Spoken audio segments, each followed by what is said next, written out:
और आपको बताएं सिर्फ राजपाल यादव एक इकलौते अकेले नहीं हैं, ये तो उनका अभी का वीडियो है, लेकिन ऐसे बहुत से सितारे हैं जो पहले भी इस तरह की बात प्रमोट कर चुके हैं। वो बार बार ये समझाते हैं कि पटाखे ना फोड़ें और त्योहारों पर भले कुछ ना बोलें, लेकिन खास तौर पर होली, दीपावली जो साल के 2 सबसे बड़े त्योहार होते हैं, उस पर पानी के एक तरह से वेस्टेज की बात करने लगते हैं, पॉल्यूशन की बात करने लगते हैं। जरा आपको सुनवाते हैं जरा किस तरह से ये जो सिने स्टार्स हैं इनका बदला हुआ अंदाज सिर्फ हिंदू त्योहारों पर क्यों सामने आता है, पहले सुनिए आप। पूरा पैसा या तो गरीबों के पास, अनाथ आश्रम में या बुजुर्गों जो ओल्ड एज होम है वहाँ देना चाहती हूँ। मुझे नहीं लगता कि फटाके फोड़ना चाहती हूँ मैं, क्योंकि it's like burning money. Please crackers मत बर्स्ट कीजिए क्योंकि हैप्पी दिवाली, प्लीज पटाखे मत फोड़ना। The dogs feel very upset.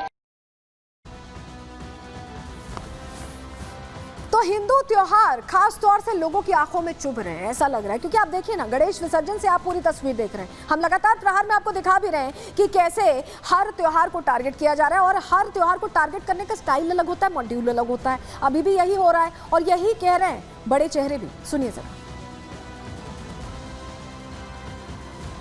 केवल हिंदुओं के त्योहारों पर क्यों? सबका परीक्षण ऐसा करो, देश काल परिस्थिति के अनुसार बदलो। कर्मकांड कोई ध्रुव रेखा नहीं, वो बदलते रहता है, इसमें हिंदुओं में मना ही नहीं है। और आप ये कहो कि पर्यावरण के लिए खतरा है और हिंदुओं में सुधार की परंपरा है, तो इसका विचार करना चाहिए, तो लोग मानेंगे ना।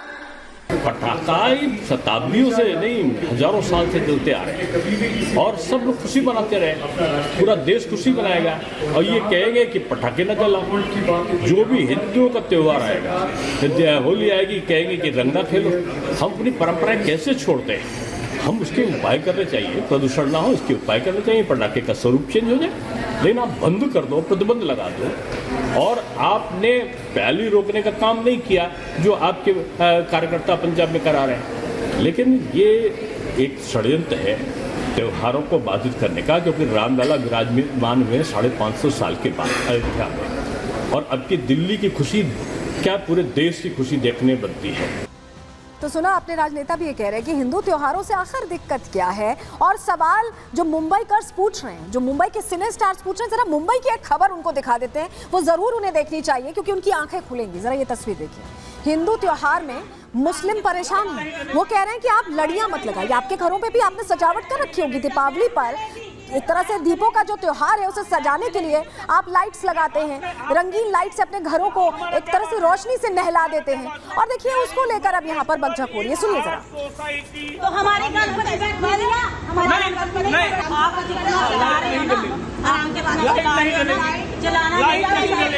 नहीं चलेगी।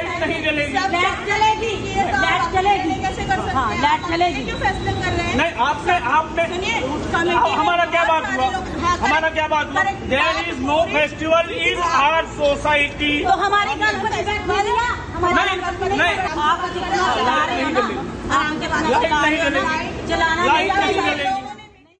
सुना आपने?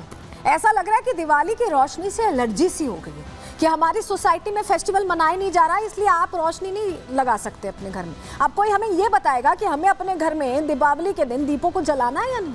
ये सवाल बना हुआ है और ये तस्वीर प्रश्न करती है, बहुत गंभीर प्रश्न करती है। नवी मुंबई की ये तलोजा सेक्टर 9 में ये विवाद हुआ है, जो हमने आपको अभी वीडियो दिखाया। पंचानंद सोसाइटी में हिंदू मुस्लिम यहाँ पर भिड़ गए। हिंदू कह रहे थे कि हमें त्योहार मनाना है, मुस्लिम कह रहे थे कि हमारी सोसाइटी में इजाजत ही नहीं है। दीपावली की रोशनी से मुस्लिमों को दिक्कत होने लगी। जो सौहार्द का वातावरण रहता है त्योहारों पर, हम त्योहार साथ में मनाते हैं, हर धर्म के लोग रहते हैं, वो जैसे लग रहा है गायब होता जा रहा है। देर रात महिलाओं को धमका कैसे रहे थे, आपने देखा ना वीडियो में। बकरीद का बदला ये मुसलमान ले रहे थे, क्योंकि बकरीद के दौरान बकरा काटने से रोका गया था। घर के अंदर बकरा काट रहे थे तो रोका गया था, और उसको लेकर अब ये बदला ले रहे हैं कि आप लाइट नहीं लगा सकते। इसको लेकर कैसे एक तरह से झड़प हो रही थी, धमका कैसे रहे थे, ये आपने देखा। तो ये धमकी का दूसरा मॉडल है जो फॉलो किया जा रहा है, जो हमारे आसपास के लोग कर रहे हैं कि क्या आप मुस्लिम दीपावली का विरोध करेंगे, ये अपने आप में प्रश्न बना हुआ है। लेकिन चलिए जरा अब आपको बताते हैं कि आतिशबाजी को लेकर नियम कितने सख्त हैं, कितने सख्त हैं। चलिए जानकारी जल्दी से आपके सामने रखेंगे, क्योंकि अभी ये कहा जा रहा है कि प्रदूषण बहुत है, तो बहुत ध्यान रखना है। कई जगहों पर बैन लगाया गया है, कहां कहां चलिए बता रहे। सबसे पहले दिल्ली की बात कर लेते हैं। दिल्ली में AQI लेवल कहा जा रहा है ज्यादा है, ऐसे में पटाखों पर दिल्ली सरकार ने पूरी तरह से बैन लगाया हुआ है और पिछले कुछ सालों से यही स्थिति रहती है। पंजाब में सिर्फ 2 घंटे की छूट दी गई है। पराली जलाने की समस्या जिसे कहा जाता है कि दिल्ली प्रदूषित हो रही, उसको लेकर ये कहा भी गया कि नियम बनाए गए, कानून बनाए गए, लेकिन दिल्ली पर कोई असर नहीं हुआ। अभी भी पोल्यूशन वैसा ही रहता है, सरकार दोनों जगहों पर एक ही है। इसके अलावा हरियाणा में ग्रीन पटाखों की छूट दी गई है। वहीं आपको बताएं बिहार में भी 4 शहरों में पटाखों पर बैन रखा गया है। वहीं महाराष्ट्र में भी सिर्फ और सिर्फ ग्रीन पटाखों की छूट दी गई है। तो ये आतिशबाजी को लेकर नियम सख्त बनाए गए, इसलिए बनाए गए हैं जिससे कि प्रदूषण ना हो। लेकिन प्रदूषण क्या सिर्फ इसी त्योहार पर होता है? प्रदूषण क्या सिर्फ पटाखे जलाने से होता है? क्या गाड़ियों में जिनमें आप सफर करते हैं, धुआं छोड़ती हुई गाड़ियां, पुरानी गाड़ियां, आप जो ACs लगाते हैं उससे जो CFCs निकलती है, क्लोरोफ्लोरोकार्बन निकलती है, क्या उससे प्रदूषण नहीं होता? क्या आप जो फ्रिज इस्तेमाल करते हैं उससे प्रदूषण नहीं होता? प्रश्न इसीलिए ज्यादा बड़ा हो जाता है क्योंकि आप पौधारोपण तो करते नहीं है, लेकिन आप प्रदूषण को लेकर ये जरूर कहते हैं कि पटाखे मत चलाइए। चलिए जरा आपको बताते हैं, ये जो आपको हम AQI दिखा रहे हैं ये आपकी आंखें खोलने के लिए दिखा रहे हैं। लाहौर पाकिस्तान के AQI है, ये 2 दिन पुरानी रीडिंग है जिसमें 700 AQI बताया गया और सबसे ज्यादा पोल्यूटेड, ग्लोबली पोल्यूटेड शहर पाकिस्तान का लाहौर बताया जा रहा है। अब जरा ये बताइए, पाकिस्तान में क्या दीपावली मनते आपने देखी है? क्या वहां पटाखे फोड़े जा रहे हैं जो AQI 700 पहुंच चुका है? और दिल्ली में 300 AQI है और कहा जा रहा है कि पटाखे फोड़ेंगे इस वजह से ऐसा हो रहा है, पटाखे फोड़ने से पोल्यूशन बढ़ जाता है। तो पाकिस्तान में तो मेरे ख्याल में कोई पटाखे फोड़ता नहीं, इतनी आज़ादी नहीं देते हैं वहाँ वो अल्पसंख्यकों को कि वो कुछ कर पाएं। उसके बावजूद ये जो प्रश्न होता है ये हम सभी को सोचने की ज़रूरत है कि कैसे त्योहारों का जो हमारा पारंपरिक एक तरह से एक रंग है उसको लेकर हम आगे बढ़ें, और अगर पोल्यूशन की इतनी चिंता है तो उसके लिए कुछ करें, ना कि सिर्फ हिदायत दें। चलिए आगे बढ़ते हैं, अगले सेगमेंट की बात करते हैं। तो ये तो धमकियों का अलग अलग मॉड्यूल हमने बताया, एक और मॉड्यूल बहुत एक्टिव है, आपने देखा भी होगा, लगातार गैंगस्टर्स धमकी दे रहे हैं। कह देते हैं कि गैंगस्टर की तरफ से कॉल आ जाता है, कह देते हैं कि गुर्गे हैं, और क्या करते हैं, पैसे मांगते हैं। अब बात उसी की करेंगे, अब धमकी के इस मॉड्यूल की बात करते हैं।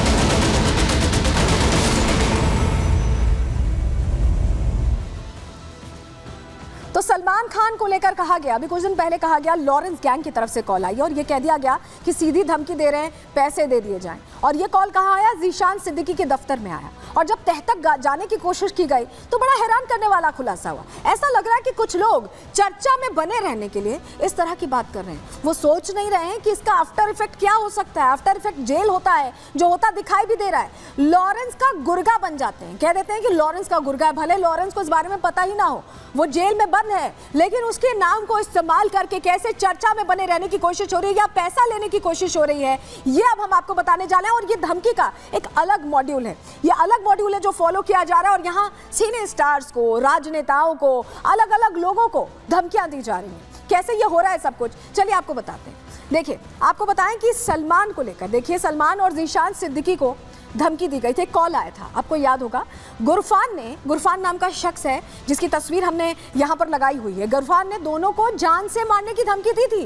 गुरफान की तस्वीर आप देख रहे हैं, बमुश्किल 19-20 साल का लड़का है ये। शुक्रवार शाम को धमकी भरा कॉल आया, थ्रेट कॉल किया गया और ज़ीशान के बांद्रा स्थित जनसंपर्क कार्यालय में अचानक ये कॉल आता है। कॉल रिसीव होता है और फोन पर गुरफान क्या कहता है, डराता है पहले और उसके बाद फिरौती की रकम मांगने लगता है। उसको लग रहा था कि यहाँ पैसों की उगाही वो कर लेगा और इसी प्लान के साथ वो कॉल करता है।